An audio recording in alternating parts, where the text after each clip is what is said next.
الحمدللہ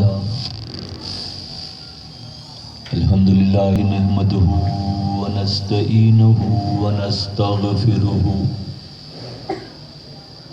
ونعوذ باللہ من شرور انفسنا ومن سیئات اعمالنا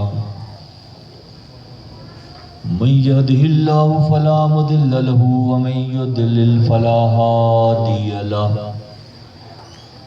واشهد ان لا الہ الا اللہ واشهد ان محمدا عبدہ ورسولہ ارسلہ بالحق بشیرا ونذیرا وصلی اللہ تعالی علی خیر خلقہ محمد وآلہ واصحابہ اجمعین۔ قال اللہ تعالی یا ایہا الناس قد جاءکم برہان من ربکم وانزلنا الیکم نورا مبینا۔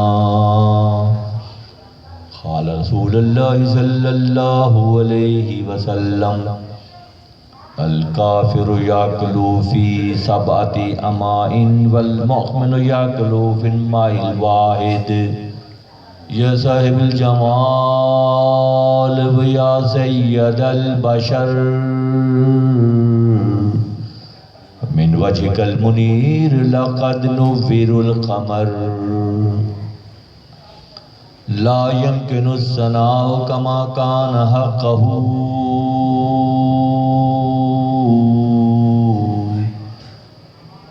بعد از خدا بزرگ توئی قصہ مختصر۔ تیری رحمتوں کا دریا سر عام چل رہا ہے، مجھے بھیک مل رہی ہے، میرا کام چل رہا ہے۔ میرے دل کی دھڑکنوں میں ہے شریک نام تیرا، اسی نام کی بدولت میرا کام چل رہا ہے، کیونکہ یہ نام کوئی کام بگڑنے نہیں دیتا، بگڑے بھی بناتا ہے فقط نام محمد۔ زائرو آؤ شہنشاہ کا روضہ دیکھو، کعبہ تو دیکھ چکے اب کعبے کا کعبہ دیکھو۔ کعبہ وہ ہے جسے سجدہ ہر خاص و عام کرے، حبیب وہ ہیں جنہیں کعبہ بھی جھک کر سلام کرے۔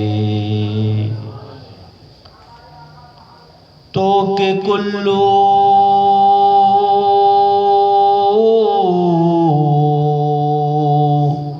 خاضع امروئی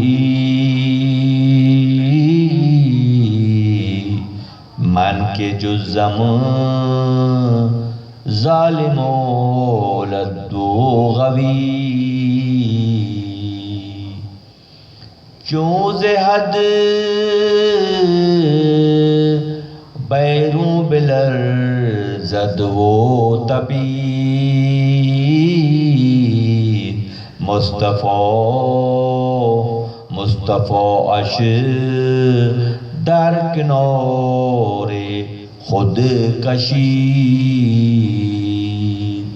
انتہائی واجب الاحترام محترم خام برادران سلسلہ وائل ذوق ساتھیوں، اللہ تعالیٰ کا بہت شکر احسان ہے کہ اس مقام پر 11ویں شریف کی مناسبت سے آج یہ 57ویں نشست ہے، اور آج کی نشست کی اضافی فضیلت یہ ہے کہ ہم شب جمعہ میں بھی ہیں، اور 12ویں شریف یعنی کہ اس شب میں ہم تمام موجود ہیں، جس میں آقا نامدار احمد مجتبیٰ محمد مصطفیٰ صلی اللہ علیہ وسلم جو کہ باعث تخلیق کائنات ہیں، آپ کی ولادت باسعادت اللہ کی جانب سے انسانوں پر اور خلائق پر رحمت کی شکل میں آپ جو ہے وہ عالم بشریت میں تشریف لا رہے ہیں۔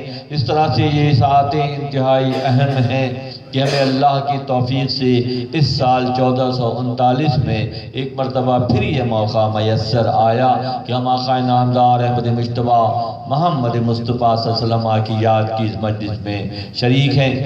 اس محفل کی مناسبت تمامی مرحلے طے ہوئے اور آخر میں ہمارے شیخ کے حکم کے موجب مثنویت مولانا جلال الدین رومی رحمۃ اللہ علیہ پیش کرنے کی یہ فقیر سعادت حاصل کر رہا ہے۔ ایک موقع پہ میاں صاحب قبلہ نے فرمایا تھا کہ سیرت ایک ایسا سدا بہار مضمون ہے کہ جس میں جتنی بھی گفتگو کی جائے کم ہے۔ آقا نامدار احمد مجتبیٰ محمد مصطفیٰ صلی اللہ علیہ وسلم کے حیات مبارکہ کے مختلف گوشوں پر سدا بہار موضوع ہے، جتنی بھی گفتگو کی جائے وہ کم ہے، جتنی بھی آقا کی یاد منائی جائے وہ کم ہے، کیونکہ ہم اور آپ بلا شبہ آپ کے امتی ہیں۔ اللہ دیتا ہے اور آپ تقسیم فرماتے ہیں۔ جو جو فضیلتیں اور سعادتیں جس جس کے حصے میں بھی آئی ہیں بلا شبہ وہ آقا ہی کا جو ہے انعام و اکرام ہے، کیونکہ دینے والی ذات بلا شبہ اللہ تبارک و تعالیٰ کی ہے اور تقسیم کرنے والے ہاتھ آقا نامدار احمد مجتبیٰ محمد مصطفیٰ صلی اللہ علیہ وسلم کی ذات اقدس ہی سے منسوب ہیں۔ مصنوی شریف کے دفتر پنجم سے حکایت کا انتخاب اس فقیر نے کیا۔ جیسے پہلے قرآن کی سورہ نساء کی تلاوت کا شرف حاصل کیا گیا، یا ایھا الناس قد جاءکم برہان، اے لوگوں تم پر اللہ کی دلیل آ گئی۔ دلیل جو ہے آقا نامدار احمد مجتبیٰ محمد مصطفیٰ صلی اللہ علیہ وسلم کی ذات مبارک اللہ کی دلائل میں سے ایک دلیل مصمم ہے، مکمل دلیل ہے جو اللہ نے انسانیت کی جانب بھیجا۔ من ربکم، اللہ کی طرف سے، من ربکم انزلنا علیکم نورا مبینا، اور اللہ نے کھلا ہوا نور جو ہے انسانیت کی طرف آقا نامدار احمد مجتبیٰ محمد مصطفیٰ صلی اللہ علیہ وسلم کی شکل میں جو ہے انسانیت پر احسان کیا کہ دلیل اور نور کی شکل میں اللہ نے آپ کو مبعوث فرمایا، اور آپ کی بعثت کا مقصد اللہ کی شان ربوبیت، اللہ کی شان خلاقی، علی کل شیء قدیر ہونے کا جو مرتبہ اللہ ہی کو زیبا ہے، اس کے تحت بے شمار انبیاء 1,24,000 انبیاء کا نزول ہوا، اور مختلف شعبہ حیات کی شرح انبیاء نے کی۔ مثلا حضرت شیت علیہ السلام نے پہلی بار عبا بن کر اپنے وجود پہ آراستہ کی، پہنی۔ تو جتنی بھی یہ جو انڈسٹری ہے جسے ہم گارمنٹ انڈسٹری کہتے ہیں، اس کی ابتدا اللہ نے اپنے ایک نبی کے ذریعے کروائی کہ اون کے بیڑوں کے اون سے عبا سی کر حضرت شیت علیہ السلام جو حضرت آدم علیہ السلام کے صاحبزادے و خلیفہ ہیں انہوں نے کی۔ اس طرح سے کلام کا شعبہ حضرت موسیٰ کلیم اللہ کا ہے، اور خلیل کا شعبہ حضرت ابراہیم خلیل الرحمن ہیں، شفا بخشنے کا جو شعبہ ہے عیسیٰ ابن مریم کے حصے میں آتا ہے، صبر کو نمایاں کیا جا رہا ہے تو ایوب علیہ السلام کی ذات میں نمایاں کیا جا رہا ہے، گریہ وزاری کا جو انداز ہے وہ حضرت زکریا علیہ السلام کی آپ کا ہی حصہ ہے۔ اس طرح سے دیگر پیغمبروں نے اللہ کی جانب سے انسانیت کی تربیت کے لیے اور دین کی تبلیغ کے لیے فروغ آدمیت اور اللہ کی پہچان کا پیغام پہنچایا۔ اللہ نے جب ارادہ کیا اپنی صفات کے اظہار کا تو خلائق کو پیدا کیا، اور اللہ نے جب اپنی ذات کو نمایاں کرنا چاہا تو احمد مجتبیٰ محمد مصطفیٰ صلی اللہ علیہ وسلم لباس بشریت میں آئے۔ اور وہ فرماتے ہیں کہ مالی بھی یہ بات جانتا ہے جب وہ درخت لگاتا ہے تو اس کا مقصد درخت لگانا پھل حاصل کرنے کے لیے ہوتا ہے۔ درخت لگاتا ہے، اس کی آبیاری کرتا ہے، اس کی حفاظت کرتا ہے، درخت بڑا ہو جاتا ہے۔ مقصد کیا ہوتا ہے؟ مقصد یہ مالی کا یہ ہوتا ہے کہ اس سے پھل حاصل کرنا ہے، اور پھل سب سے آخر میں آتا ہے۔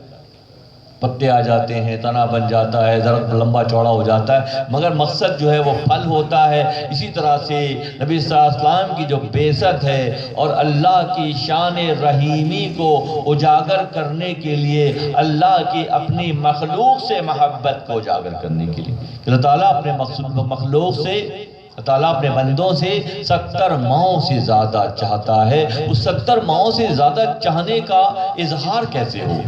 ہر لفظ کی ایک معنویت ہوتی ہے، ہر لفظ کی ایک معنویت ہوتی ہے، ایک اس کا ظاہر ہوتا ہے اور ایک اس کا باطن ہوتا ہے. اب ہم کہیں محبت تو شرح کیسی ہوگی، ہم کہیں علاج و معالجہ تو اس کی شرح کیسے ہوگی، ہم کہیں کلام تو اس کی شرح کیسے ہوگی، ہم کہیں تعمیر تو اس کی شرح کیسے ہوگی. یہ تمام الفاظ کی معنویت مختلف انبیاء اور اولیاء اللہ نے اس کا حق ادا کیا. اور جب اللہ کی شان رحیمی کی بات آئی تو کیا ہوا؟ پھر آقا صلی اللہ علیہ وسلم احمد مجتبیٰ محمد مصطفیٰ صلی اللہ علیہ وسلم خاتم النبیین کے وصف کے ساتھ عالم میں جلوہ گر ہوئے. دفتر پنجوں میں ایک ایسی حکایت مولانا نے بیان فرمائی ہے. نبی صلی اللہ علیہ وسلم کی مبارکہ ہے کہ الکافر یاکلو فی السبت امائن، کافر 7 پیٹوں سے کھاتا ہے. بہت توجہ رکھیے گا کہ شان رحیمی بھی جلوہ گر ہو جائے گی، مومنانہ شان بھی معلوم ہو جائے گی، کفار کی فکر کیسی ہے وہ بھی نمایاں ہو جائے گی. مثنوی شریف کا اعجاز و اکرام یہی ہے کہ ایک بات میں کئی باتیں چھپی ہوتی ہیں. حکایت ایک ہوتی ہے اور ہر مینٹل لیول کے مطابق اس کے معنی و مطالب ہوتے ہیں. مولانا کی مثنوی کا خصوصی اعجاز یہ ہے کہ ایک سبزی فروش سے لے کر کوئی چھوٹی سی حکایت سناتے ہیں، لوگ ہنستے ہیں کہ ڈاکٹر صاحب یہ حکایت کیسی ہے. اس حکایت کے پیچھے جب اینڈ میں اس کا کنکلوژن ہوتا ہے، اس کی معنویت ظاہر ہوتی ہے تو منظرنامہ بالکل بدل جاتا ہے. ہم تو اس کو مذاق سمجھ رہے تھے، مولانا نے آخر ایسا پیغام اس میں دے دیا، ایسا پیغام اس میں دے دیا جیسے ذہن آج کل اس پر بھی کام کر رہا ہے کہ انشاءاللہ مستقبل قریب میں مولانا کی حکایتوں، چھوٹی حکایتوں کا انتخاب کیا جائے اور اس کو پھر باقاعدہ جو ہے وہ اس انداز میں پیش کیا جائے کہ کردار ہوں جیسے کردار ہیں، اور ان کرداروں کو اسی انداز میں بنا کر سما کر پیش کیا جائے. ایک ڈرامے کا سا انداز ہو، ٹیبلو کہتے ہیں یہ لوگ بچے جو پیش کرتے ہیں، اس انداز میں حکایتوں کو پیش کیا جائے اور ان کرداروں کے ذریعے باتوں کو سنایا جائے. ایک ضمنی بات اس وقت ذہن میں آ رہی ہے کہ سلطان محمود غزنوی کا دربار لگا ہوا تھا اور سلطان پر تخت پر بیٹھا ہوا تھا، دربار سجا ہوا تھا. اب امیجنیشن پاور سے، قوت ادراک سے اس کو تصور کیا جائے اور پھر اس پہ سوچا جائے کہ دربار لگا ہوا ہے، سارے بڑے جنرلز اس کے فوجی حکمران سارے اور اس کے سسٹم کو چلانے والے سارے کردار، بڑے رئیس اور بڑے شہزادے سب جمع ہیں دربار میں اور سلطان بیٹھا ہوا ہے. اچانک وزیر اعظم یہ کہتا ہے کہ لوگوں کی خواہش یہ ہے کہ ہمارے خزانے میں نادر و نایاب ہیرا ہے، اس کو دیکھنا چاہتے ہیں لوگ. تو جیسے یہ فرمائش ہوتی ہے تو سلطان محمود غزنوی یہ کہتا ہے کہ امروز روز پرشش است، آج کا دن امتحان کا دن ہے، آج کا دن امتحان کا دن ہے. تو حکم دیتا ہے خزانچی کو جاؤ وہ ہیرا نکال کر لاؤ. وہ ہیرا نکال کر بڑے سائز کا ہیرا ہوتا ہے، وہ لا کر جو ہے بادشاہ کے سلطان محمود غزنوی کے حوالے کیا جاتا ہے. بادشاہ اسے کھیلتا ہے کافی دیر تک، ہاتھوں میں یہاں سے وہاں کرتا ہے. لوگ دیکھ رہے ہوتے ہیں بڑے شوق سے، کتنا بڑا ہیرا، چمکدار ہیرا. پھر وہ بلاتا ہے سپہ سالار اعظم ہمارے قریب آؤ. وہ قریب آتا ہے، کہتے ہیں اس کی ہیرے کی اس کے ہاتھ میں دے دیتا ہے. اس ہیرے کی کیا قیمت ہوگی؟ کہنا صاحب یہ پورے ہماری مملکت ایک طرف ہیرا ایک طرف، اتنا قیمتی ہے. ہمارا سب سے قیمتی جو اثاثہ ہے وہ ہیرا ہی ہے جو ہمارے خزانے میں ہے. اچھا ماشاءاللہ ایسا کرو، اس کو توڑ دو.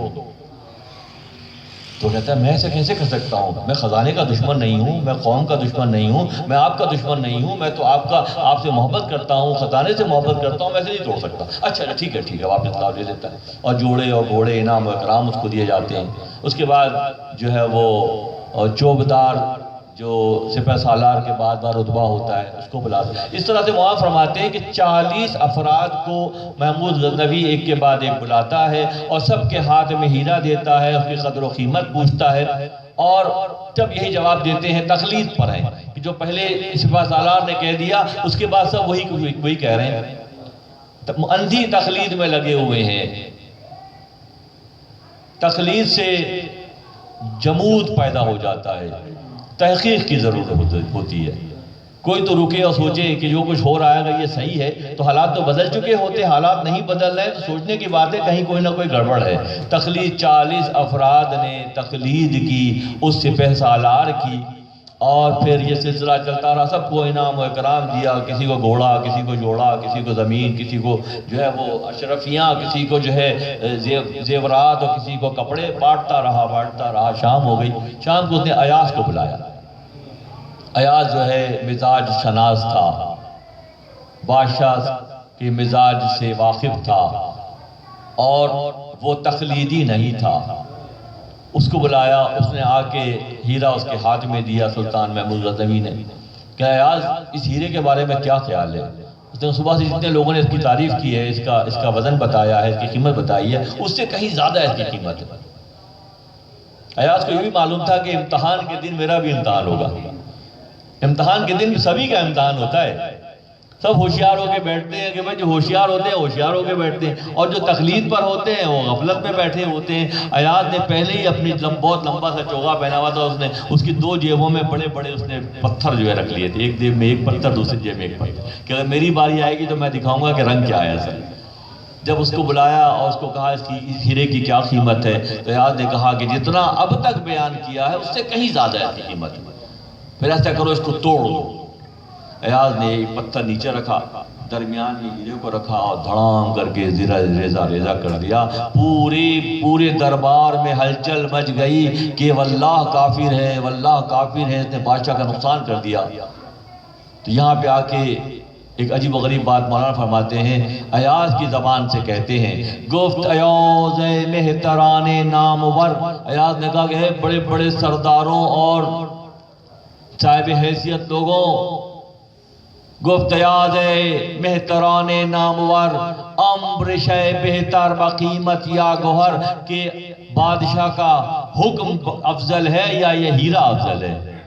گفت ایاز مہتران نامور، امر شے بہتر بقیمت یا گوہر، کہ ہیرے کی قیمت زیادہ ہے یا بادشاہ کا فرمان زیادہ ہے؟ یہاں پر آ کر بات کھل گئی، وہ تقلید پر تھے ایک کے بعد ایک، صدیوں تک انسانیت تقلید کی بنیاد پہ وقت گزارتی ہے، اور جب اللہ کسی جلوے کو نمایاں کرنا چاہتا ہے، اپنی رحمت کو نمایاں کرنا چاہتا ہے، تو رحمت العالمین کو لباس بشریت میں بھیجتا ہے۔ گفت ایاز مہتران نامور، امر شے بہتر بقیمت یا گوہر، کہ بادشاہ کا حکم افضل ہے کہ یہ ہیرا افضل ہے۔ کچھ لوگ پوری زندگی چمک میں گزار دیتے ہیں، اور جو اللہ کے امر کو، اللہ کے حکم کو فوقیت دیتے ہیں، تو پھر وہ الگ اس لیے ہو جاتے ہیں کہ وہ تقلیدی نہیں ہوتے بلکہ وہ تحقیقی ہوتے ہیں، اور جو تحقیقی ہوتے ہیں وہ اللہ کی وسعتوں کو بھی پہچانتے ہیں، اللہ کے انعام و اکرام کو بھی پہچانتے ہیں، اور اللہ کے علی کل شیء قدیر ہونے کے وصف کا بھی ان کو پورا گمان ہوتا ہے۔ مکمل نظر بھی ہوتی ہے، توجہ بھی ہوتی ہے، جاگ بھی رہے ہوتے ہیں، اور کامیابی ان کے حصے میں آتی ہے جب اللہ نے اپنی شان رحیمی کو اجاگر کرنا چاہا۔ احمد مجتبیٰ محمد مصطفیٰ صلی اللہ علیہ وسلم کو لباس بشریت میں بھیجا۔ اصحاب کے ساتھ مدینہ منورہ میں اللہ کے دفتر پنجم کی حکایت ہے کہ اللہ کے نبی اپنے اصحاب کے ساتھ تشریف فرما ہے مسجد میں، تو قافلے آتے تھے جو مدینے سے گزرتے تھے، وہ قافلے آتے تھے اور رکتے تھے، اور ہوتا یہ تھا کہ نبی صلی اللہ علیہ وسلم اصحاب میں اگر ایک گروہ ہے 10-12 افراد کا، تو ایک 2 اصحاب کو دے دیتے تھے کہ جا کے رات بھر وہاں رکیں، ان کا ضیافت کا اہتمام، کھانے پینے کا اہتمام ہو، صبح وہ اپنے سفر پہ روانہ ہو جائیں۔ اس میں مشرک بھی ہوتے تھے، کافر بھی ہوتے تھے۔ یہاں یہ بات صاف بھی ہو گئی کہ اللہ کے نبی اپنے زمانے میں اپنی مسجد میں سب کو بلا لیتے تھے۔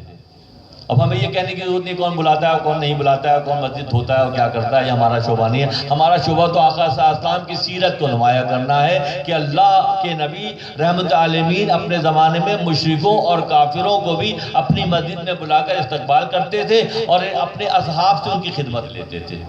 کیا وسعت نظری اور وسعت قلبی تھی، اور کیا شان رحیمی تھی کہ یہ نہیں دیکھ رہے ہیں کہ کافر ہے ہمارے ہاتھ پہ مسلمان نہیں ہوا ہے، مشرک ہے، مگر انسانیت کی بنیاد پر ان کی خدمت کی جا رہی ہے۔ ہم اتنے محدود ہو گئے، ملت کو چھانٹ ڈالا کافر بنا کے، کفر کے فتوے ایسے بٹتے ہیں کہ پھر کوئی رہ ہی نہیں جاتا ہے۔ القصہ مختصر، ایک قافلہ شام کے وقت آیا،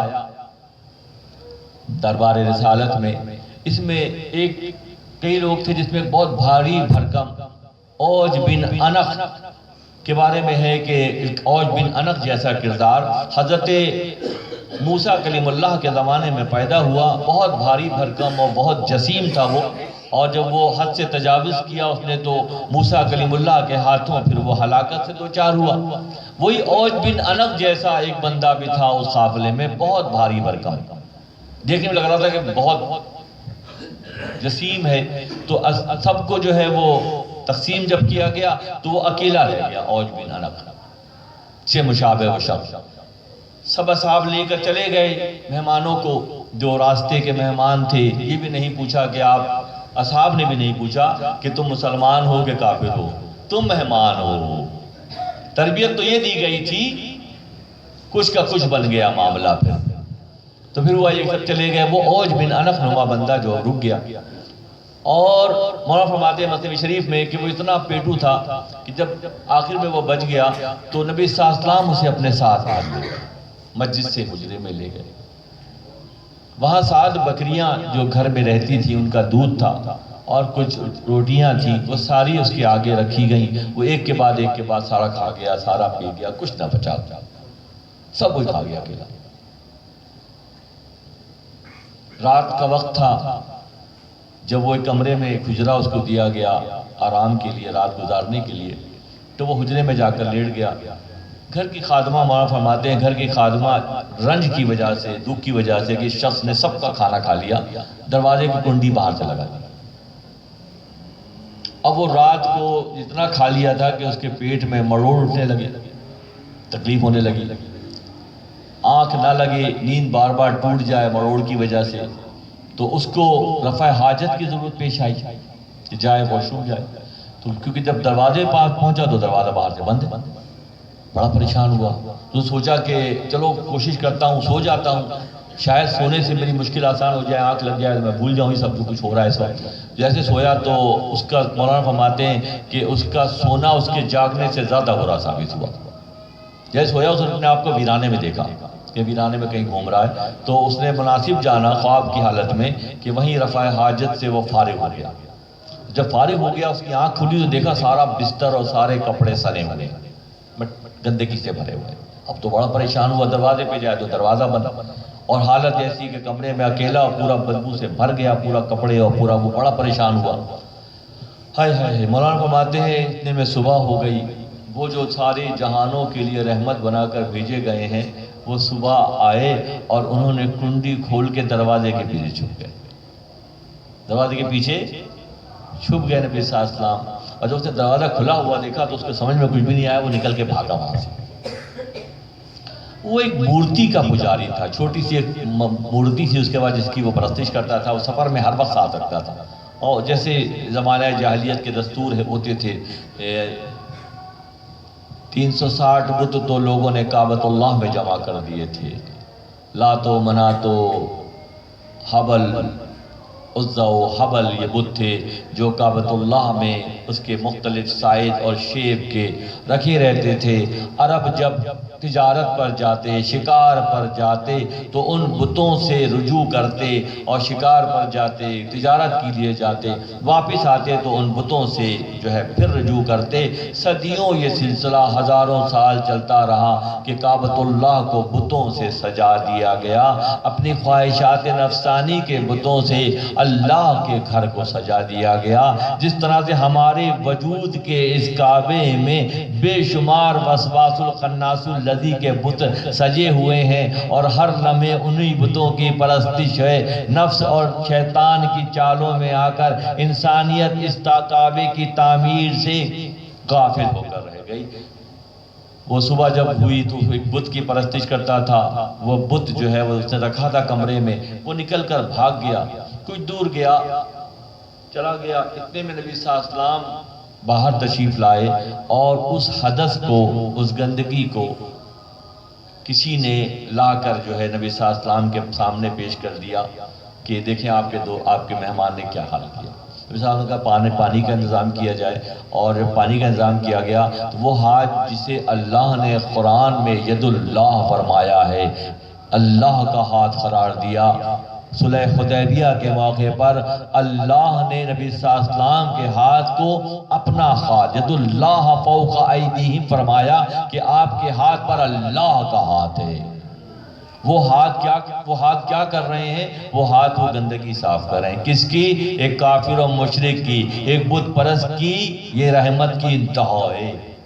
کوئی کہے مثال پیش کر رحمت کیسی ہوتی ہے؟ رحمت ایسی ہوتی ہے کہ بدترین دشمن کی، اللہ کے باغی کی، نفس پرست اور بت پرست کی بھی جو خدمت کون انجام دے رہے ہیں؟ جو باعث میسج کیا ہے اس محفل کا؟ یہی تو ہے کہ اسے معنی و مطالب اخذ کر کے اپنی زندگیوں میں اس انداز کی فکر کو اختیار کرنا ہے کہ وہ جو باعث تخلیق کائنات ہیں، یہ تاریخ، یہ وقت، یہ ساعتیں آپ کی آمد کی خوشیاں منانے کا ہے، مگر آپ کے اوصاف حمیدہ کیسے ہیں کہ ایک وہ کافر اور مشرک ہے، وہ نجاست پھیلا رہا ہے، ضرورت سے زیادہ کھا رہا ہے، وہ کافر ہے 7 پیٹوں سے کھا رہا ہے۔ آقا نے فرمایا کہ کافر 7 پیٹوں سے کھاتا ہے اور مومن 1 پیٹ سے کھاتا ہے۔ آپ صفائی کر رہے ہیں، لوگوں کے دل تڑپ گئے، اصحاب بے چین ہو گئے۔ اللہ کے نبی، آپ یہ ہمارے کام کرنے کی، یہ گندگی تو ہمارے ہاتھ صاف کریں گے، اللہ نے آپ کو روحوں کی صفائی کے لیے بھیجا ہے کہ نہیں اللہ کی اس میں مصلحت ہے، اللہ کو دکھانا چاہتا ہے۔ میری صفائی میں ہی کروں گا کہ اللہ کو دکھانا چاہتا ہے، یہ کام میں ہی کروں گا، تم سب رہنے دو۔ وہ صفائی میں لگے ہوئے ہیں۔ اتنے میں جب وہ آگے گیا تو اس کو اپنی مورتی یاد آئے، وہ بھاگا واپس آئے۔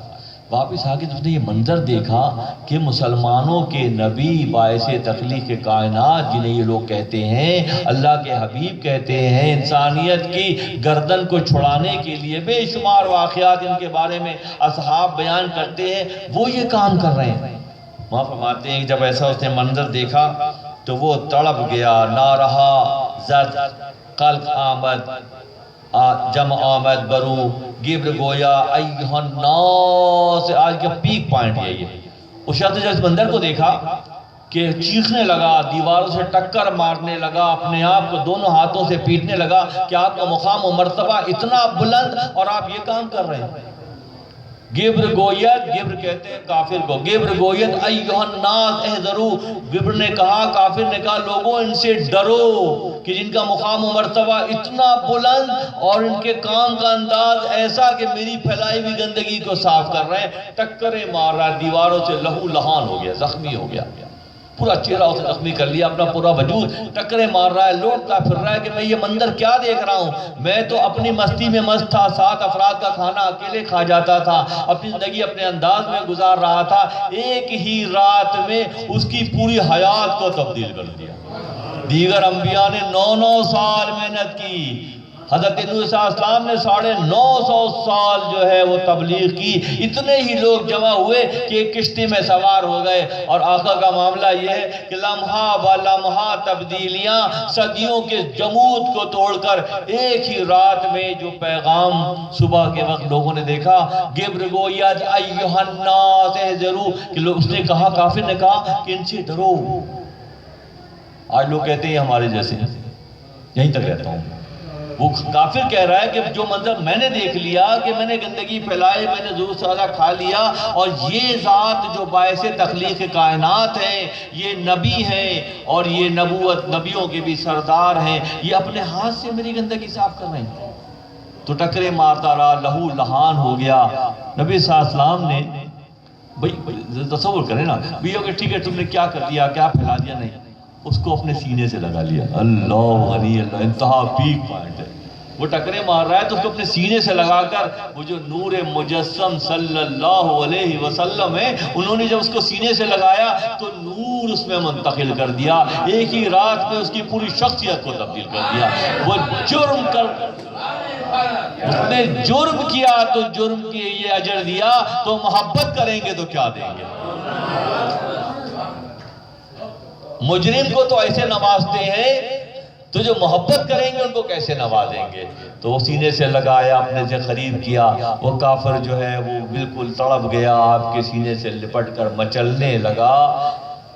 پھر وہ رہا تو اس نے کہا کہ میں کہیں نہیں جاؤں گا، اب میں پوری زندگی آپ کے قدموں میں گزاروں گا۔ مجھے میں سب کچھ سب سمجھ گیا، باعث تخلیق کائنات کی ذات نے مجھے تخلیق کا جو راز ہے مجھ پر جو ہے نمایاں کر دیا۔ وہ رہ گیا۔ پھر اگلی رات کو جب اس کے آگے کھانا پیش کیا گیا تو وہ تھوڑا سا چکر فارغ ہو گیا، کیونکہ پہلے وہ کفر کی حدوں میں تھا تو 7 افراد کا کھانا کھا لیا۔ جیسے ہی وہ مومنانہ شان میں آیا تو گھر والے حیران، اور فرماتے ہیں گھر والے حیران ہو گئے کہ کل تک یہ 7 افراد کا کھانا اکیلے کھا گیا اور یہ چراغ آج تھوڑے سے زیتون کے تیل سے جل گیا۔ کل تو یہ اپنی ذات کے لیے زندہ تھا، آج یہ مومنانہ شان کے ساتھ زندہ ہے کہ یہ چراغ تھوڑے سے زیتون سے روشن ہو گیا۔ دوستو، پیغام یہی ہے، ہمیں کسی سے کیا لینا، ہمارا کسی سے کیا معاملہ، ہمارے پاس کتنا ہی اتنا وقت ہے کہ ہم ان بکھیڑوں میں پڑیں۔ ہم تو آقا اور آل کی محبت اور اصحاب کے کردار ہی کو سمجھ کر زندگی کا یہ دور گزار لیں تو یہی کامیابی ہوگی۔ ایک اور واقعہ اسی طرح سے دفتر ششم میں ہے۔ حضرت مولانا جلال الدین رومی رحمۃ اللہ علیہ کی مثنوی شریف کا خاصہ یہ ہے کہ قرآن، صاحب قرآن، اللہ کی وحدانیت، اولیاء اللہ کا مقام و مرتبہ، اصحاب کا کردار، یہ سب کھول کر بیان کیا گیا ہے۔ ایک موقع پر اسی طرح سے نبی صلی اللہ علیہ وسلم اصحاب کے ساتھ مسجد نبوی میں تشریف فرما تھے۔ اچانک آپ اپنے مقام سے اٹھے، کھڑے ہو گئے اور فرمایا کہ میرے ساتھ چلیں سارے لوگ۔ جتنے صاحب اس موجود تھے وہ سارے آپ کے ساتھ ہو گئے۔ تو آپ مدینہ منورہ تصور کریں کہ جہاں بے شمار لوگ ہمارے احباب گئے ہیں، وہاں سے بہت دور نکل گئے، صحرا میں چلے گئے۔ جب صحرا میں پہنچے تو دیکھا کہ ایک قافلہ 2 ٹیلوں کے درمیان راستہ بھٹک کر مرد و خواتین، گھوڑے اور اونٹ، مویشی برے حال میں، زبانیں باہر نکلی ہوئی ہیں، تپش گرمی کی وجہ راستہ بھٹک کر وہاں پہنچ گئے۔ وہاں آگے وہ بے حال ہو گئے۔ لوگ سوال کرتے ہیں کہ آپ کو معلوم تھا، آپ کو غیب کا علم تھا یا نہیں تھا؟ اسی میں الجھے ہوئے۔ شب اسرا میں غیب بنانے والی ذات آقا صلی اللہ علیہ وسلم نے سر کے آنکھ سے اللہ کو دیکھا۔ جس نے غیب بنایا وہ آقا صلی اللہ علیہ وسلم کے چشمان اطہر کے سامنے ہے تو غیب کیا چھپے گا؟ پھر غیب بنانے والا جب سامنے آ گیا، غیب بنانے والا آپ کی چشمان اطہر کے سامنے آ گیا تو پھر غیب کا علم ہے یا نہیں ہے؟ یہ چمگادڑیں اگر رات کو نکل کر پوچھیں کہ سورج کون ہے، جس سے سورج کو فرق نہیں پڑتا ہے۔ چمگادڑ اگر رات کو نکلتی ہی رات کو ہے اور وہ نکل کر پوچھتی ہے یہ سورج بہادر کون ہے، تو سورج اپنا کام کر کے چلا جاتا ہے۔ وہ بدقسمت نکلتی ہی رات کو نکل کر پوچھتی ہے سورج کون ہے، تو سورج سے اس کو فرق نہیں پڑتا۔ اللہ کے حبیب کی شان رحمت العالمینی کو کوئی فرق نہیں پڑتا۔ آپ کا سفر رواں دواں رہے گا اور یہ فریکوینسی ایکٹیویٹ ہی محبت کرنے والوں میں ہوگی۔ یہ جذبہ اور یہ اوصاف کس میں نمایاں ہوں گے؟ جو محبت کریں گے، جو عشق کریں گے، کیونکہ عشق کے بغیر بات سمجھ میں نہیں آئے گی۔ عشق کے بغیر بات سمجھ نہیں آئے گی۔ دیکھا مگر نہیں دیکھا۔ ابو لہب نے پورا دیکھا، پورا کردار دیکھا، پوری حیات دیکھی، پوری زندگی کے سارے معاملات دیکھے، دیکھا مگر نہیں دیکھا۔ ابو جہل نے پوری زندگی دیکھی، بچپن دیکھا، جوانی دیکھی، تجارت دیکھی، ازدواج دیکھی، لین دین دیکھا، وعدے کی پاسداری دیکھی، سب کچھ دیکھا مگر اس نے کچھ نہیں دیکھا۔ اور وہاں چھوٹی چھوٹی بچیوں نے صرف سن کر دیکھ لیا کہ اللہ کے نبی جو ہیں وہ ہمارے علاقے میں آنے والے ہیں، تو دف بجا بجا کر طلع البدر علینا پڑھ رہی تھی۔ وہ اللہ ایسے دکھاتا ہے، چمگادڑوں کو نہیں دکھاتا سورج، اور جن کے اندر عشق ہوتا ہے، محبت ہوتی ہے، ان کو دکھا دیتا ہے، چاہے وہ عمر کے کسی بھی درجے میں ہو، چاہے وہ عمر کے کسی بھی درجے میں ہو۔ اصحاب کے ساتھ آخر نامدار احمد مجتبیٰ محمد مصطفیٰ اس صحرا میں گئے۔ 2 ٹیلوں کے درمیان مخلوق بہت پریشان تھی۔ اللہ کے نبی نے اصحاب کو اشارہ کیا کہ فلاں فلاں ٹیلے کے پیچھے سے ایک شتر سوار، اونٹ سوار گزر رہا ہے، اس کے پاس مشکیزیں ہیں، وہ جا کر اس کو بلا کے میرے پاس لے آؤ۔ اصحاب گئے، کچھ انتظار کیا تو ایک شتر سوار، اونٹ سوار وہاں تیزی سے گزر رہا تھا۔ حبشی النسل کالا بلیک غلام تھا جو پانی لے کر اپنے گھر جا رہا تھا اپنے آقا کے لیے. اس کے اونٹ پہ 2 مشکیزیں پانی سے بھرے ہوئے تھے. جب صاحب وہاں پہنچے ان کو روکا, کہ تمہیں ہمارے صاحب بلا رہے ہیں. کہ کون صاحب؟ کہنے لگے احمد مصطفیٰ محمد مصطفیٰ صلی اللہ علیہ وسلم بلا رہے ہیں. کہ میرے آقا نے, میرے مالک نے مجھ سے کہا تھا کہ جا رہے ہو دور پانی لینے کے لیے, خیال رکھنا سب سے ملنا مگر ان صاحب سے نہیں ملنا. میں تو کسی صورت میں وہاں نہیں جاؤں گا, میں کسی صورت میں اس طرف نہیں جاؤں گا, چاہے تم جان لے لو میں نہیں جاؤں گا. تو بہرحال کھینچ کھانچ کے اصحاب اس کو نبی صلی اللہ علیہ وسلم کی بارگاہ میں لے کر آئے. وہ بڑا رو رہا تھا, پلا رہا تھا, بددعائیں دے رہا تھا, مغلیات بک رہا تھا, احتجاج ریکارڈ کرا رہا تھا, سبھی کچھ کر رہا تھا. بہرحال لے آئے. جب لے آئے تو اس کے پاس 2 مشکیزیں پانی سے بھرے ہوئے. اس مشکیزے میں سے, اس کے مشکیزوں میں سے پانی جانوروں کو, اونٹوں کو, انسانوں کو, عورتوں کو, بچوں کو پلانا سلسلہ شروع کیا گیا کہ بھئی اس مشکیزے میں سے مشکیزیں بھر لو اپنے, پانی وہ 2 میں سے پانی آ رہا ہے مسلسل. تو اس غلام کی آنکھوں کی فریکوینسی کو, ہماری آنکھیں ڈھلتی ہیں نا, بالکل صحیح ہوتی ہیں, پھر نمبر بڑھ جاتا ہے, پھر کم ہو جاتی ہے, پھر اور کم ہو جاتی ہے, پھر اور کم ہو جاتی ہے. جو کمی تو ہم دیکھ رہے ہیں, بڑھوتری نہیں دیکھ رہے دراصل. اگر کسی کی تربیت میسر آ جائے تو بڑھنا بھی آ جائے. کہ یہ آنکھیں وہ دیکھیں جو ہم ویسے نہیں دیکھتے, گر رہی ہیں. گرنے کا تو ہمیں پتا ہے, بڑھنے کا نہیں پتا, کیونکہ جب تک کسی سے ملو گے نہیں کیسے بڑھے گا معاملہ. اس کی آنکھوں سے پردہ ہٹا دیا گیا. اس نے دیکھا کہ فضا میں 2 نہریں بہتی ہوئی, پانی کی فضا میں بہتی ہوئی آ کے اس کے مشکیزے میں شامل ہو رہی.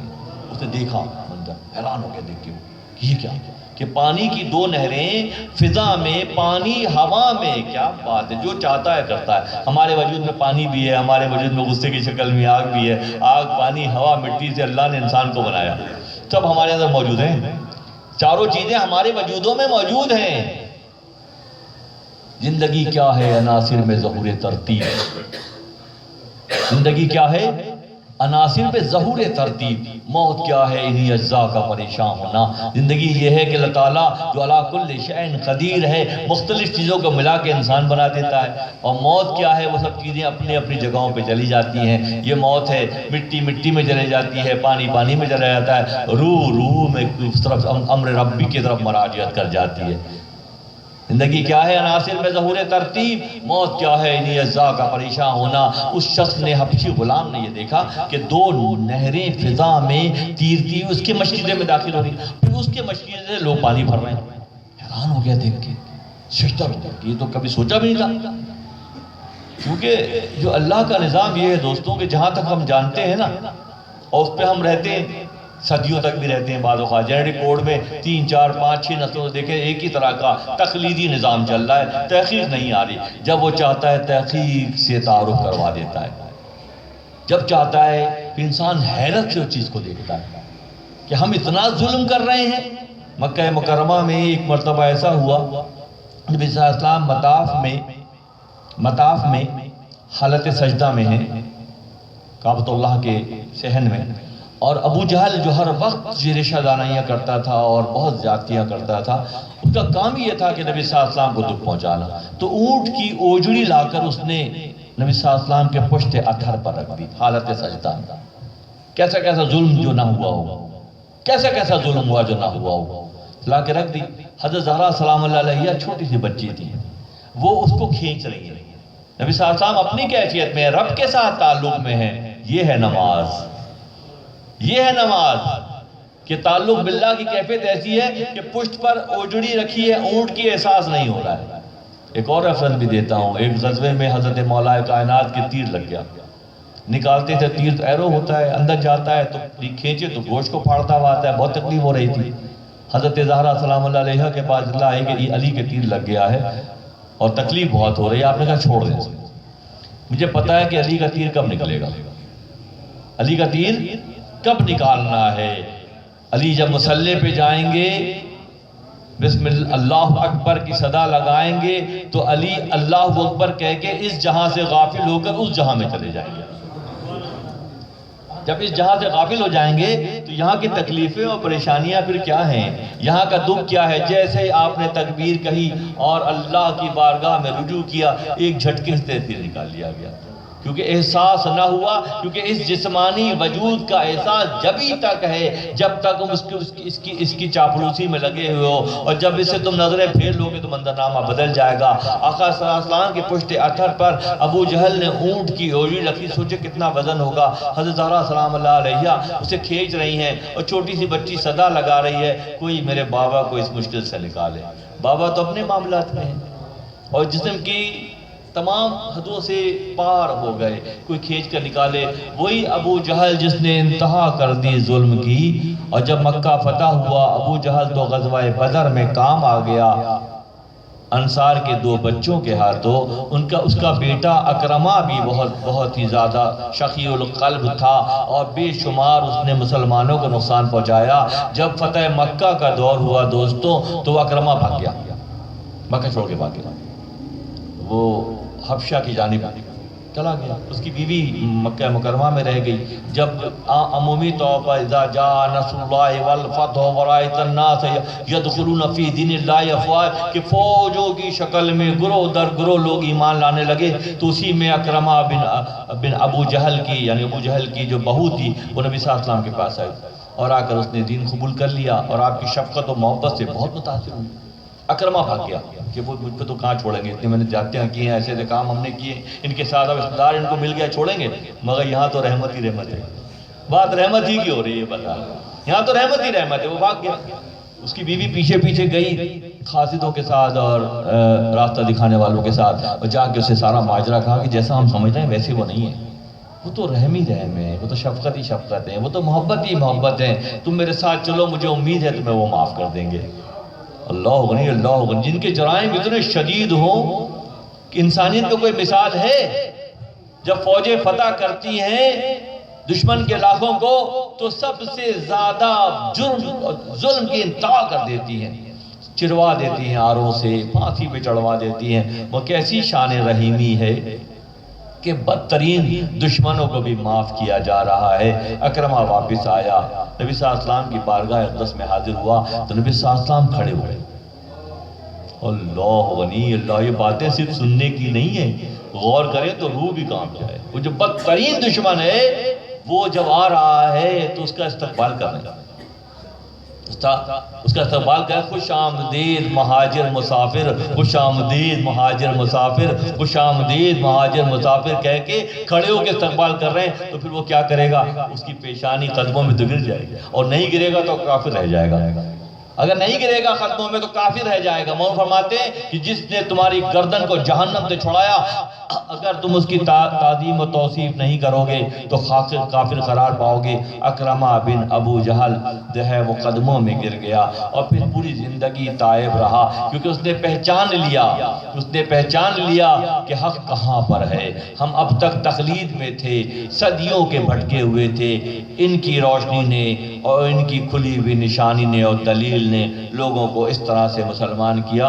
غزوہ بدر میں حضرت عباس جو نبی صلی اللہ علیہ وسلم کے چچا تھے، وہ قید ہو کر آئے، اور عمومی ضابطہ یہ بنایا گیا کہ جو پڑھے لکھے ہیں وہ مسلمان بچوں کو پڑھائیں، اور جو صاحب حیثیت ہیں وہ فدیہ دیں، تو ان کی خلاصی ہو جائے گی۔ حضرت عباس کو لایا گیا تو انہوں نے کہا کہ بھائی میرے پاس تو کچھ بھی نہیں ہے، میں تو غزوے کے مصارف میں اتنا قرضدار ہو گیا، اور ایسا ہو گیا اور ویسا ہو گیا۔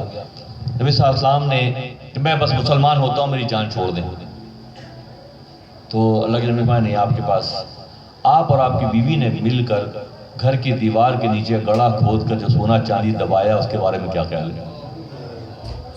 دیکھیں کیسے غیب کی کا علم ہے، وہاں کیا جا رہا ہے اور یہاں بتایا جا رہا ہے۔ تم نے اور تمہاری ابو الفضل ام ابو فضل نے اور تم نے مل کر گھر کی دیوار کے نیچے سوراخ کر کے مٹی کے اندر سونا اور چاندی دبا کر تم غزوے میں آئے تھے، اس کے بارے میں تمہارا کیا خیال ہے؟ اللہ، وہ انتہا کی بات ہے۔ ایک تو حیرت کی انتہا کہ میں حضرت نے چچا نے فرمایا کہ میں اب تک آپ کو زمانے کی حادثات زمانہ کی کوئی شخصیت سمجھ رہا تھا کہ اچانک کچھ لوگ آپ کے ساتھ مل گئے اور آپ نے نیا دین متعارف کرا دیا اور آپ نبی بن گئے، مگر آج مجھے معلوم ہوا کہ نہیں، آپ اللہ کے سچے نبی ہیں۔ اللہ کے نبی نے فرمایا یہ جو آپ کی بات ہے اس کی اطلاع مجھے اوپر سے آ رہی ہے کہ صحیح توبہ آپ نے اب کی ہے، پہلے جو آپ مسلمان بننے کی بات کر رہے تھے وہ اخلاص اس میں نہیں تھا۔ حقیقت یہ ہے کہ اب آپ نے توبہ کی ہے، اس توبہ کی جھنکار کو میں سن رہا ہوں، توبہ کرنے کی صدا کو میں سن رہا ہوں کہ آپ وہ بات بتا رہے ہیں جو میں جانتا ہوں، میری بیوی جانتی ہے، اس کے علاوہ کوئی نہیں جانتا، اور آپ یہاں مدینہ منورہ میں بیٹھ کے بات بتا رہے ہیں۔ تو یہ اوصاف ہیں۔ اس غلام نے دیکھا کہ ہوا میں تیرتی ہوئی پانی کی 2 نہریں آ کے مسجد میں جا گیا، وہ تو حیران ہو گیا۔ میں حیرانگی کے واقعہ سے سنا رہا تھا، ایک کے بعد ایک حیرت ہی حیرت، وہ حیران ہو گیا، گم ہو گیا، بول نہیں رہا ہے، خاموش ہو گیا، بالکل اس کے منہ پہ تالا لگ گیا۔ اس کے 2 مشکین نبی صلی اللہ علیہ وسلم کو قریب بلایا، قریب بلا کر حبشی غلام کو قریب بلایا اور دیکھ لو بھائی اپنی مشکل چیک کر لو، پانی تمہارا کم تو نہیں ہوا؟ تو بول ہی نہیں پا رہا، وہ تو اس کو سکتا ہو گیا کہ میرے مشکیزیں پورے بھرے ہوئے، سارے برتن بھر لیے گئے، اللہ غنی اللہ غنی، کی محمد سے وفا تو نے تو ہم تیرے ہیں، کی محمد سے وفا تو نے تو ہم تیرے ہیں، یہ جہاں چیز ہے کیا لوح و قلم تیرے ہیں، جہاں تقدیریں لکھی جاتی ہیں، جہاں تقدیریں لکھی جاتی ہیں وہ مقام تمہارا مقام قرار پائے گا، شرط صرف یہ ہے کہ کی محمد سے وفا۔ کسی عارف نے کہا، کہنے والے نے کہا، سننے والے نے سنا، بیان کرنے والے نے بیان کیا کہ محشر میں ایک ہی سوال ہے، سامنے کھڑا کر تم نے محمد صلی اللہ علیہ وسلم وفا کی تھی، تم نے وفا کی تھی؟ جو محبت کرنے والے ہوں گے وہ ان کی حامی ہوگی، اور جو نہیں پہچانتے ہوں گے وہ راندہ درگاہ قیامت تک کے لیے ہمیشہ کے لیے جہنم میں ڈال دیے جائیں گے۔ اس شخص نے حیرت سے دیکھا کہ میرے مشکیزیں بھرے ہوئے ہیں، سارے برتن بھر گئے ہیں، جانور جو مر رہے تھے وہ کھڑے ہو گئے ہیں، مرد و خواتین میں طاقت و توانائی آ گئی اسی مشکیزے کے ذریعے جو میرے پانی سے ہوا، اور میرے مشکیزے پھر بھی بھرے ہوئے ہیں۔ وہ کنگ ہو گیا بالکل۔ نبی صلی اللہ علیہ وسلم نے ایک مرتبہ پھر دوستوں جیسے اس کو سینے سے لگایا تھا نا، ہائے ہائے ہائے، نہ سینے سے ہم کو اگر وہ لگاتے، نہ سینے سے ہم کو اگر وہ لگاتے، کہاں تھا ہمارا بھی کوئی ٹھکانہ، کہاں تھا ہمارا بھی کوئی ٹھکانہ، یہ اذن حضوری۔ اس کو سینے سے لگایا، سینے سے لگایا، اس کے پیچھانے کو بوسہ دیا۔ کیسے کیسے اکرامات ہیں، کیسے کیسا انعام ہے، تصور کریں دوستوں، ہم کن چکروں میں لگ گئے۔ وہ اگر آج بھی ابراہیم کا ایمان پیدا، وہ اگر آج بھی ابراہیم کا ایمان پیدا، آگ کر سکتی ہے انداز گلستان پیدا، وہ آگ جو ہمارے نفوس کی پھیلائی ہوئی ہے، اللہ جب چاہے ان کو گلزار بنا دے، باغوں میں تبدیل کر دے۔ صرف امر کی، کس امر کی ضرورت ہے؟ اس تعلق کی ضرورت ہے۔ سینے سے لگایا، پیشانی کو بوسہ دیا کہ اچھا تم جاؤ۔ وہ ڈولتا ڈولتا ایسی مست کیفیت میں، بالکل کس سے مل رہا ہے، کس سے مل رہا ہے؟ تصور تو کریں کس سے مل رہا ہے، کس کے سینے سے لگایا؟ اس کا کیا مقدر جاگا کہ وہ جو پہلے حبشی تھا وہ کس سے مل رہا ہے؟ نبی صلی اللہ علیہ وسلم سے سینے سے لگا کر۔ اب وہ مولانا فرماتے ہیں، میں مثنوی کے اشعار اس لیے نہیں پڑھ رہا کہ وقت کو بچانے کے حوالے سے، ورنہ بڑا اچھا ایک دعویہ ہوتا کہ وہ سینے سے لگا کر کیفیت جھومتا ہوا، کیفیت میں وہ جا کر اونٹ پہ بیٹھا، اونٹ پہ سوار ہو کے وہ اپنے علاقے میں جانے لگا۔ جب گھر کے قریب پہنچا تو بہت دیر ہو گئی تھی، تو اس کا مالک نکل کر باہر کھڑا ہوا تھا روڈ کے اوپر، راز کا انتظار کر رہا تھا۔ جب وہ وہاں پہنچا تو مالک کی اس کو دیکھنے لگا، وہ مالک کو دیکھے، وہ مالک اس کو دیکھے، کہنے لگا اونٹ بھی میرا ہے، مشکیزیں بھی میرے ہیں، تو کون ہے؟ اونٹ بھی میرا، مشکیزیں میرے، اور تو کون ہے تو جو بیٹھا ہو؟ کہنے لگا میں تو آپ کا غلام ہوں۔ میرا غلام تو کیسے ہو سکتا ہے؟ وہ تو کالا حبشی تھا، تو گورا چٹا سفید ہے، ترکی اور رومی ہے۔ اب کیونکہ اس کا اپنا سراپا بدل گیا تھا، کوئی شیشہ تو نہیں تھا کہ دیکھ لیتا کہ میں کیا ہو گیا ہوں، پہلے میں کالا تھا اب میں گورا چٹا ہو گیا ہوں۔ آقا میں وہی ہوں جو پانی لینے کے لیے گیا تھا۔ ایسا ہو نہیں سکتا، تو نے میرے غلام کو قتل کر دیا، اونٹ کیونکہ گھر جانتا تھا تو تجھے لے کے گھر تک میرے پاس اونٹ آ گیا، ورنہ تو وہ نہیں ہے جو میرا غلام تھا، تو کالا تھا، تو گورا چٹا سفید اجلا۔ حیرت ہوئی اس کو کہ ہاں اچھا میں ان سے مل کر آ رہا ہوں جس سے ملنے کے لیے منع کیا تھا تم نے، میں ان سے مل کر آ رہا ہوں جس سے تُونے منع کیا تھا۔ اب انہوں نے ایک ہی لمحے میں، کیونکہ ید اللہ والا ہاتھ ہے، آپ کے ہاتھ پر اللہ کا ہاتھ ہے، اور وہ ہاتھ اور پھر وہ سینہ کیسی کشادگی ہے، کیسی کیفیت ہے کہ اللہ تعالیٰ نے آپ کے سینے کو کشادہ کیا ہے اور آپ کے ذکر کو بلند کیا ہے، تو وہ حبشی غلام جو ہے وہ گورا چٹھا رومی بن گیا۔ اس کا آقا بھی بڑا حیران ہوا کہ ہم حق سے اتنے دور تھے کہ ہم منع کر رہے تھے ان کے قریب نہ جانا، اور جو ان کے قریب جاتا ہے اس کا ظاہر بھی بدل جاتا ہے اور اس کا باطن بھی بدل جاتا ہے۔ ہر دور کے لیے بات ہے، ہر دور کے لیے ہے۔ یہ واقعہ ڈاکٹر صاحب مدنی سنا رہے ہیں، اس دور کا واقعہ کیسا ہوا، ایسا ہوا ہو اگر آج بھی ابراہیم کا ایمان پیدا، آگ کر سکتی ہے انداز گلستہ پیدا، کی محمد سے وفا تو نے تو ہم تیرے ہیں، کی محمد سے وفا تو نے تو ہم تیرے ہیں، یہ جہاں چیز ہے کیا لوح و قلم تیرے ہیں۔ اللہ کے حبیب احمد مجتبیٰ محمد مصطفیٰ صلی اللہ علیہ وسلم کی پوری حیات مبارکہ، پوری حیات مبارکہ، لوگ کہتے ہیں کیسی محبت کریں، اصحاب نے تو نہیں کیا تھا، ہم نے تو کہیں دیکھا نہیں۔ اصحاب جنگ و جدال میں مصروف رہے، اتباع رسول میں دیدار میں مصروف رہے، تو ان کا حصہ وہ تھا، ان کا حصہ وہ تھا، اور بھی بہت ان کا حصہ تھا۔ جب صلح حدیبیہ کے موقع پر، گفتگو کو سمیٹ لیتا ہوں، صلح حدیبیہ کے موقع پر جب عثمان غنی ثالثی کے لیے مکہ مکرمہ گئے اور یہ افواہ پھیل گئی کہ معاذ اللہ عثمان کو شہید کر دیا گیا، یہ صرف قیامت تک کے لیے لوگوں کو دکھانے کے لیے منظر ہے، یہ دیکھ لو، سمجھ لو، معاملات کو پہچان لو۔ دوبارہ بیعت لی گئی، وہاں سے نیگوشیشن کے لیے امیہ بن خلف وہ شخص ہے جو حضرت بلال حبشی کا آقا تھا اور بہت ظلم کرتا تھا، اس طرف میں جاؤں گا تو بات بہت طویل ہو جائے گی۔ امیہ بن خلف نمائندہ بن کر مکے سے آیا تھا نیگوشیشن کے لیے، بات کرنے کے لیے۔ جب وہ آیا اور یہ افواہ پھیلی ہوئی تھی کہ ایسے بلال جو ہے وہ عثمان غنی شہید کر دیے گئے، اللہ کے نبی نے، امیہ بن خلف آیا ہوا تھا ملنے کے، اللہ کے نبی نے وضو تازہ کرنے کا اشارہ کیا، مجھے وضو تازہ کرنا۔ ایک بلند مقام نبی صلی اللہ علیہ وسلم پانی فراہم کیا گیا، لوٹے میں لے کر بیٹھ گئے، وضو تازہ کر ایک صاحب ڈالتے جا رہے ہیں، نبی صلی اللہ علیہ وسلم وضو تازہ کرتے جا رہے ہیں، اس وضو کے پانی کو زمین پر نہیں گرنے دیا جا رہا ہے۔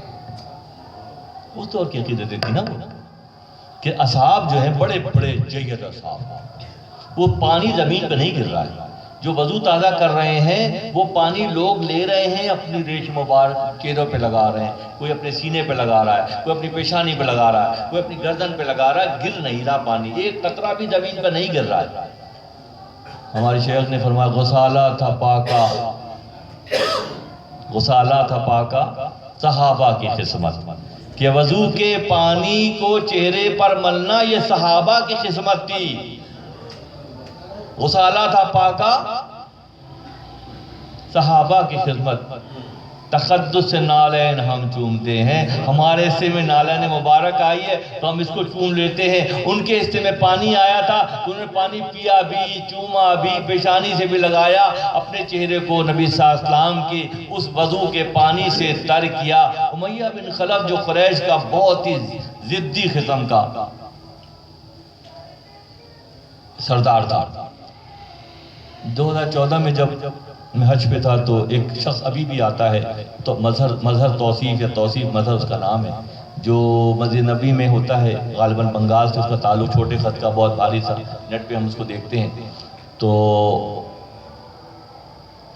بات ہو رہی تھی، وہ بار بار لال ٹوپی دیکھ کے میرے پاس آ جاتا تھا، میرا رخ ہوتا تھا روزہ مبارک کی طرف اور وہ ہمیں گھما کے قبلے کی طرف کرتا تھا۔ اس کا پہچان گیا تھا کہ لال ٹوپی والے صاحب جو نا یہ ہر وقت اس طرف بیٹھتے ہیں، اس رخ پر نبی صلی اللہ علیہ وسلم کا روضہ مبارک ہے اور یہ قبلے کا رخ ہے، اور وہاں بیٹھ کے میں اپنے فارسی کلام، جامی کی، رومی کے کلام پڑھتا رہتا تھا اپنے خاص ایک اپنی کیفیت میں، تو وہ آ کے مجھے گھما دیتا تھا۔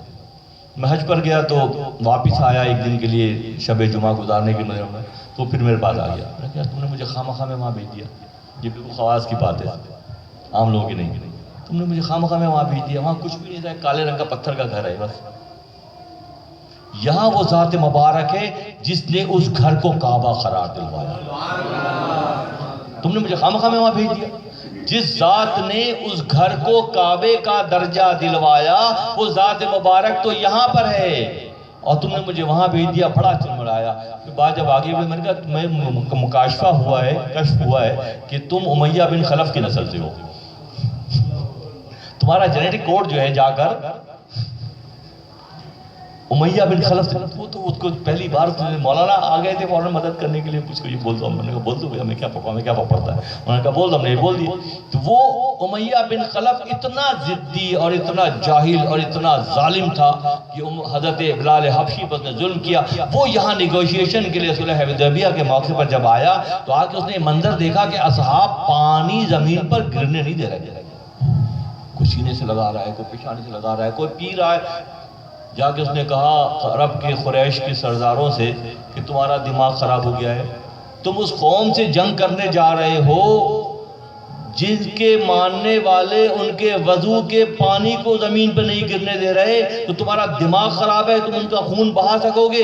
جو ان کا پانی زمین پہ نہیں گرنے دے رہے وہ تم ان سے ان کا خون کیسے بہا سکتے ہو؟ محبتوں کا یہ انداز اصحاب کا سلسلہ تھا، غسالہ تھا پاکا صحابہ کی قسمت، تقدس سے نالین ہم چومتے ہیں، یہ ہمارے لیے اعجاز کی بات ہے۔ کوئی کچھ کہتا ہے کہتا رہے، زاویہ نگاہ میں نے نمایاں کر دیا کہ ہم اس لیے اس نالین مبارک کو چومتے ہیں، وہ تو ان کا حصہ تھا کہ وضو کا پانی ان کے حصے میں آیا، ہمارے حصے میں شبیہ مبارک آ گئی، ہم اس کو چوم چوم کر اس تصور کے ساتھ، کیونکہ جینیاتی اور موروثی اثرات کے تحت جو فریکوینسی اگر اسی زاویے پہ رہے تو ایک طرف تو نیگیٹو فریکوینسی ہے کہ امیہ بن خلف سے ایسے لوگ آ گئے جو نبی علیہ السلام کے مقام مرتبے کو معاذ اللہ وہیں کھڑے ہو کر گھٹانے کی کوشش کر رہے ہیں، اور کچھ ایسے ہیں کہ وہ نالین کو بھی چوم رہے ہیں کیونکہ نسبت جو ہے وہ نبی سے ہے۔ اصحاب کہف کا کتا وہ کوئی انبیاء میں شمار نہیں ہوتا، اللہ کی محبت سے گھروں سے نکل کر غار میں جا کر سو رہے،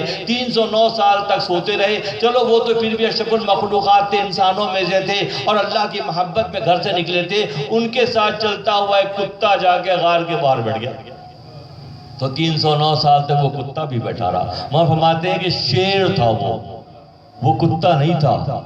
جس میں عرفان پیدا ہو جائے، پہچان پیدا ہو جائے تو اس کا مرتبہ تقلیدی نہیں ہوتا، تحقیقی ہو کر بڑھ جاتا ہے۔ ایک بائیں ہاتھ پر دایاں ہاتھ رکھ کر ٹھوڑی اس پر رکھ کے 309 سال تک وہ کتا وہاں بیٹھا رہا۔ تو کس سے؟ اللہ کے دوستوں کی نسبت کی وجہ سے وہ نجس ہونے کے باوجود جنت میں اس لیے جائے گا کہ اللہ کے دوستوں کی پہچان پیدا کر لی۔ جب کتا اس طرح کر کے جنت پہ چلا جائے گا تو نبی سے محبت کرنے والے وہ مقام و مرتبہ اللہ کس انداز میں متعین کرے گا؟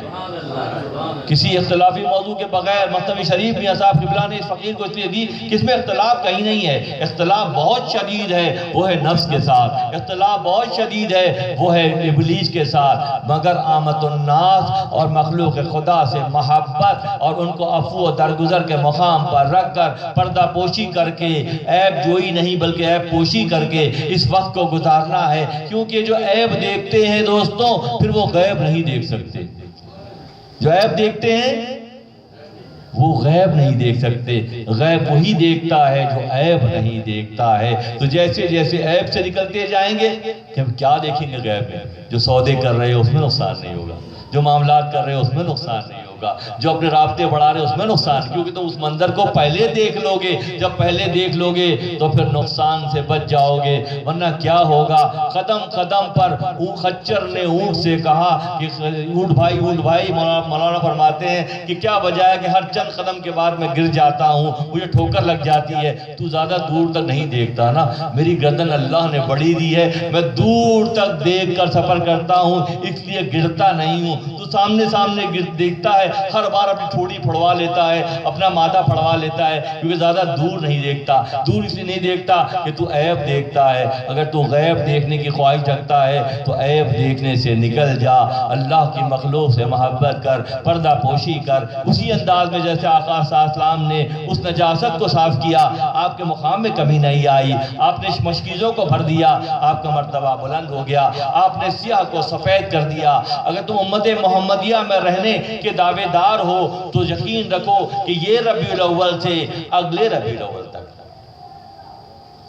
1 سال کا ہے یہ کورس، اتنا تو یقین نہیں ہے۔ اس سال سے اس سال تک ہم کم سے کم یہ تو کریں کہ جو کچھ ہمارے جینیٹک کوڈ میں میسج فیڈڈ ہیں، ہم مجبور ہیں کہ اس کے مطابق چل رہے ہیں، اس تقلید پر ہیں، تقلید سے نکل کر تحقیق پر آئیں، ہر برائی کو چھوڑتے جائیں اور ہر اچھائی کو اختیار کرتے جائیں۔ کیا یہی وہ حلقہ نہیں ہے کہ جن کے ہاتھوں سے اللہ وہ کام لے رہا ہے کہ لوگ حیرت سے دیکھ رہے ہیں؟ یہی وہ حلقہ ہے، یہی بچے سارے میرے بیٹھے ہیں، ان سے وہ کام لیے جا رہے ہیں۔ تو کیا اس میں مزید پختگی نہ پیدا کی جائے؟ اس ربیع الاول سے اگلے ربیع الاول تک اگر ہم صرف ایک ہی نقطے پر غور کریں کہ ہم پردہ پوشی کریں، ہم عیب جوئی نہ کریں، ہم مخلوق کی خدمت کریں، ہم اپنی ایثار و قربانی کا مظاہرہ کریں، اپنے آپ کو اس انداز میں سنواریں کہ مشرک اور کافر کی جھگڑوں میں وہ پڑ گئے۔ نبی صلی اللہ علیہ وسلم تو مسجد میں بھی مشرکوں کا استقبال کر کر ان کے اہتمام، دعوت کا اہتمام کر رہے ہیں۔ ان کے امتی ہونے کا تقاضا تو یہ ہے کہ ان تفرقوں سے نکل کر آج تفرقوں نے ہمیں کہاں پہنچا دیا، آج کس مشکل میں گرفتار ہیں، نیا جال لایا پرانا شکاری، نئے نئے انداز میں دھوکے دیے جا رہے ہیں۔ صرف ایک ہی بات ہے، وہ یہی ہے کہ محمد صلی اللہ علیہ وسلم سے محبت ہے، آپ کے انداز کی فکر اختیار کرنی ہے، آپ کے انداز کا ایثار اختیار کرنا ہے، آپ کے انداز میں اللہ سے محبت کرنی ہے، یہی نجات اخروی قرار پائے گی۔ وآخر دعوانا ان الحمدللہ رب العالمین۔ انشاءاللہ اگلے بدھ کو میاں صاحب قبلہ کی یاد کی محفل 17 کی محفل، اور اس کے بعد 9 دسمبر کو جناب سید شاہین اختر صاحب کی سالانہ محفل کا اہتمام کیا جائے گا۔ اس محفل کو سالانہ محفل اور ماہانہ محفل کو مرج کر دیا گیا ہے، ملا دیا گیا ہے، ایک ہی نشست میں دونوں معاملات انشاءاللہ دیکھے جائیں گے۔